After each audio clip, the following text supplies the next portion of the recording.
সবাইকে নমস্কার। প্রিয় রাজ্যবাসী, দেশের মাননীয় যশস্বী প্রধানমন্ত্রী নরেন্দ্র মোদীজির মন কি বাত অনুষ্ঠানের ১০০তম পর্ব আগামীকাল ৩০ এপ্রিল ২০২৩ সকাল ১১টা থেকে সম্প্রচারিত হবে। এটি একটি ঐতিহাসিক সন্ধিক্ষণ। ২০১৪ সালের ৩ অক্টোবর এই অনুষ্ঠান শুরু হয়েছিল। গত ৯ বছর ধরে মন কি বাতের জনপ্রিয়তা ব্যাপক বাড়তে থাকে।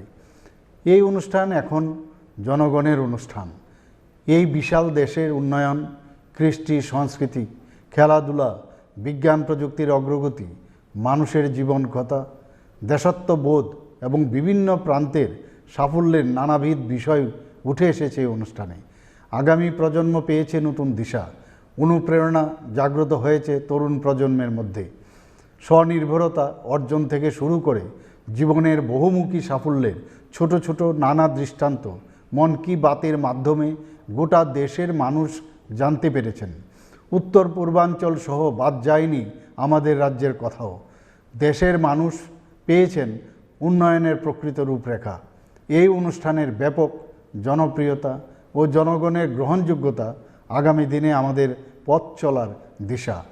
আগামীকাল ৩০ এপ্রিল সকাল ১১টায় অল ইন্ডিয়া রেডিও, দূরদর্শন, নরেন্দ্র মোদী অ্যাপ ও সামাজিক মাধ্যমে মন কি বাত অনুষ্ঠানের ১০০তম পর্বটি শোনার জন্য আমি সকলকে অনুরোধ জানাচ্ছি। আসুন আমরা সকলে মিলে এই ঐতিহাসিক সন্ধিক্ষণে নিজেদেরকে যুক্ত করি। নমস্কার, ধন্যবাদ। A group of thieves entered the gym center of Vivekananda Vayamagar club at Gandighat on Thursday night, taking away all the various equipments from the gym. The police has arrived at the incident place soon after they got the information. A robbery case has never ended in the state.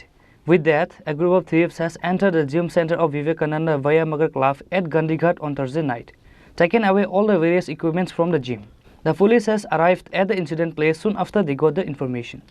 At the end, in the presence of all the media and journalists at the gym center, a young man says for about 50 to 60,000 equipments were taken away by a group of thieves.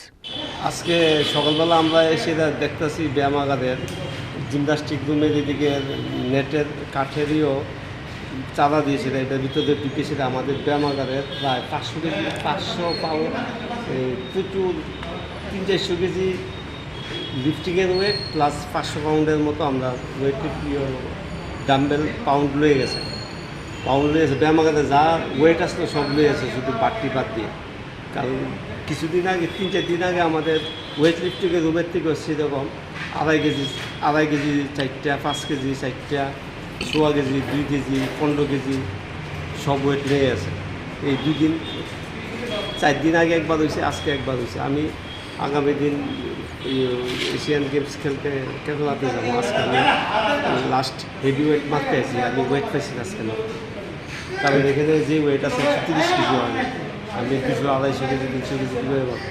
আমার কাছে খুবই খারাপ লাগতেছে। আমরা আজকে মন প্রচণ্ড আমি 1979 থেকে ব্যায়াম করি, এইটাতে আমার মন্দিরের মতো মনে হয়। কিন্তু এখানে একটা জিনিস আমরা সবসময় বুঝে যাই, কিন্তু আজকে এই পরিস্থিতি বুঝে যে একটা ছেলে ব্যায়াম করবো সে নেয়। আজকে প্রচণ্ড মন ভালো। যদিও কালকে আমি যাইতেছি এশিয়ান গেমসে খেলতে, আমি সামু আপনার কাছে মিডিয়ার আছে আমাদের সহযোগিতা করবে। আগামী আমি কালকে 29 তারিখে ফ্লাইটে যাইতেছি বিমানে, গিয়েছিলাম কুচিতে পৌঁছেছিলাম, এখান থেকে আলফেজাতে যাবো। 1 তারিখে আমার এই রিপোর্টিং করুন এশিয়ান গেমসে, 2 তারিখে আমার খেলা। এমনিতে পুলিশের ভূমিকা নিয়ে কী বলবো? পুলিশে আমরা এফআইআর করছি। এর আগে অনেক লকডাউনের সময় আমাদের জিনিস চুরি হয়েছে, তখন আমরা পুলিশের কাছে এফআইআর করছি। পুলিশ যা অবজার্ভ করে গেছে, কোনো অ্যাকশান আমরা লিগ্যাল কোনো অ্যাকশান পাইছি না। আজকেও আমরা পুলিশের কাছে এফআইআর করছি, পুলিশ আইছে, পুলিশে দেখছে। আমরা খুশি যে ইয়ের দিকে কবিরাজ টিলার দিকে একটা লোহার দোকান, ভাঙা দোকান আছে, এখানে অনেক সময় অভিযোগ জিনিস বিক্রি হয়। গুলবাজারের দিকে যে সমস্ত লোহার জিনিস আছে, কারণ এগুলি নিয়ে সেটা আমরা ব্যায়াম করি। যারা বুঝে না তারা তো লোহার টুকরা হিসেবে কেজি হিসাবে নেব। তো পুলিশ আসার পরে পুলিশ আমাদের সাথে দেখে সেটা উল্টা দিকে যে আমাদের ব্যায়ামাগার উল্টা দিকে যে সিসিটিভি আছে, তাদের এখানে গিয়ে সিসিটিভিও আমরা নিয়ে গেছি। সিসিটিভি ফুটেজ মানে একটাতে কিছু পাওয়া গেছে না, আর বাকি 2টা একটা মোবিল আছে সিসিটিভিটাতে, তারা কিন্তু নেটের প্রবলেম। যাই হোক আমরা প্রচণ্ড ভারাক্রান্ত। আমাদের ব্যায়ামাগারের দীর্ঘদিনের ঐতিহ্য আজকে আমরা ছেলেরা ব্যায়াম করতে পারছি না ওয়েটের জন্য। আর এমনি আমরা ব্যায়ামাগারে মাত্র 10 টাকা দিয়ে ব্যায়াম করি, এখন আমরা 100 টাকা নিই। বাচ্চা যে সমস্ত ছেলে মেয়েরা আছে জিমনাস্টিক করে ক্যারাটি করে তাদের থেকে আমরা কোনো চাঁদা নিই না। আমরা যারা আছি ব্যায়ামাগারে আমরা এমনি 100 টাকা কত টাকার জিনিস নিছে? মোস্ট প্রবাবলি প্রায় 50-60 হাজার টাকা জিনিস নিচ্ছে। একটা সেটই তো 60,000। Reported by Pranav from Agartala, Chini, Khorang.